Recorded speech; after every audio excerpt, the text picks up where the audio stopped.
ವಿಚಾರ ಎಲ್ಲ ಕಡೆ ನಿಮ್ ತಾಯಿಯವರು ಕೂಡ ಮಾತಾಡ್ತಾರೆ ಅದು ಕನ್ಫರ್ಮ್ ಹೌದಾ ಯಾವಾಗ ಏನು ಅವರು ಮಾತಾಡಿದ್ದಾರೆ ಅನ್ನೋದಕ್ಕಿಂತ ಮಾತಾಡ್ಸ್ಬಿಟ್ರಿ ಎಲ್ಲ ಸೇರ್ಕೊಂಡು ಅದೇ ಹೇಳಿದ್ನಲ್ಲ ನಾನು ನಿಮ್ಮನ್ನೆಲ್ಲ ಯಾರನ್ನೂ ಹೊರತುಪಡಿಸಿ ನಾನೇನು ಆ ಥರ ಒಂದು ಖುಷಿಯಾದ ಸಂಭ್ರಮನೇ ಅದಲ್ವಾ. ಬಟ್ ಹೆಂಗೆ ಅಂದರೆ ಒಂದು ಸಿನಿಮಾ ಥರ ನಾವು ಸಿನಿಮಾ ಮಾಡ್ಬೇಕಾದ್ರೆ ಎಷ್ಟು ವಿಷಯಗಳು ಹೇಳಬೇಕು ಎಷ್ಟು ಹೇಳಬಾರ್ದು ಅನ್ನೋದು ನಾವು ತಡೆದು ಇಟ್ಕೊಂಡಿರ್ತೀವಿ. ಇದು ಹಾಗೆ ಆಗಿದೆ ಅಷ್ಟೇ ನನ್ನ ಲೈಫಲ್ಲಿ. ಹೇಳಬೇಕು ಹಂಚ್ಕೋಬೇಕು ಅಂತ ತುಂಬ ಆಸೆ ನನಗೂ ಇದೆ. ಸ್ವಲ್ಪ ಕಾಲ ಅವಕಾಶ ತಗೋತಾ ಇದ್ದೀನಿ ಅಷ್ಟೇ, ಕರೆಕ್ಟಾಗಿದ ಒಂದು ವೇದಿಕೆಯಲ್ಲಿ ಕರೆಕ್ಟಾಗಿ ಅದನ್ನು ಎಕ್ಸ್ಪ್ರೆಸ್ ಮಾಡಬೇಕು ಅಂತೇಳಿ ಅಂತ.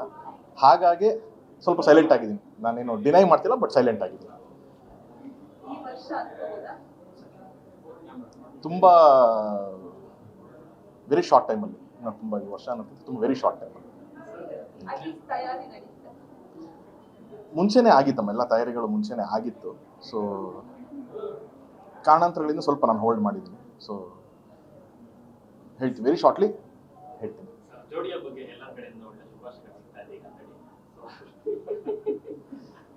ಓಕೆ, ಏನು ಗೊತ್ತಾ, ನೀವು ಕ್ವಶನ್ ಕೇಳಿದ್ರೆ ಪರವಾಗಿಲ್ಲ, ನೀನು ಸ್ಟೇಟ್ಮೆಂಟ್ ಕೊಟ್ಟು ನಾನು ಥ್ಯಾಂಕ್ ಯು ಹೇಳಿದ್ರೆ ಸಾಕದು ಫಿಕ್ಸ್ ಅದು ಅಂತಾನೆ ಆಗುತ್ತೆ. But anyway thank you. ನಾನು ಕೂಡ ಎಕ್ಸ್ಪೆಕ್ಟ್ ಮಾಡಲಿಲ್ಲ, ಅಥವಾ ನಾನೇನೋ ಮುಚ್ಚು ಮರೆ ಮಾಡುವಂಥದ್ದು ಏನೂ ಇರಲಿಲ್ಲ ಇಲ್ಲಿ. ಬಟ್ ಸಿಚುವೇಶನ್ಸ್ಗಳೆಲ್ಲ ಹಂಗಿದ್ದಕ್ಕೋಸ್ಕರ ನಾನು ಅಲ್ಲ, ಅದಕ್ಕೆ ಖಂಡಿತವಾಗ್ಲೂ ಇನ್ನೊಂದ್ಸತಿ ನಾನು ಆರಾಮಾಗಿ ಕುತ್ಕೊಂಡು ಡೀಟೇಲ್ಡ್ ಆಗಿ ಎಲ್ಲರಿಗೂ ಅದ್ರ ಬಗ್ಗೆ ನಾನು ಹೇಳ್ತೀನಿ. ಬಟ್ ಫಾರ್ ನೌ ಎಸ್, ಒಂದು ವೆರಿ ಶಾರ್ಟ್ಲಿ ಒಂದು ವಿತ್ ಡೇಟ್ ನಾನು ಹೇಳ್ತೀನಿ.